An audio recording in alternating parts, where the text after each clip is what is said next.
Although maganda yung XR125, mas pipiliin pa rin talaga ni Boss Mike yung Yamaha PG1. Bakit? Tara, pag-usapan natin yan. So if you're not a beginner and medyo may experience ka na sa pagmamotor, pipiliin mo talaga yung Yamaha PG1. Why? Kasi ang dami niyang features na aesthetically appealing and more likely good for enduro. Which is sabi nga ni Boss Mike dyan. And for me, honestly, I can really say maganda talaga tong si Yamaha PG1. However, the only reason siguro bakit pipiliin ko si XR125 is because, first of all, may CCLX kami dito, which is a bridge from one city tatawid into another city within just a few minutes.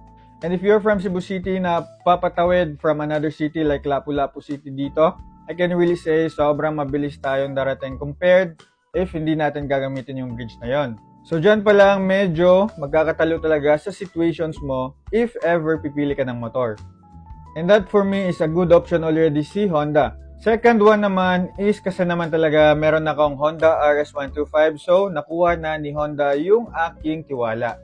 But all in all, mas maraming specs na medyo mas aesthetically appealing talaga si Yamaha PG1, which is yung sabi ni Boss Mike dyan, meron siyang magandang gulong, mas mataas yung kanyang ground clearance, and last but not the least, ang kanyang classic look.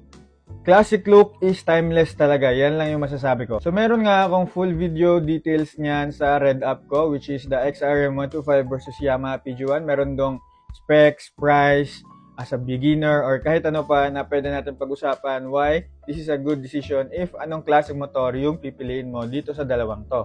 And if nagustuhan mo yung ganitong klaseng content, you can follow me for more. Like this video na rin and comment down below ano yung mga thoughts mo para mapag-usapan natin yan dyan together with the community. Always remember lang to ride safe and see you in my next video.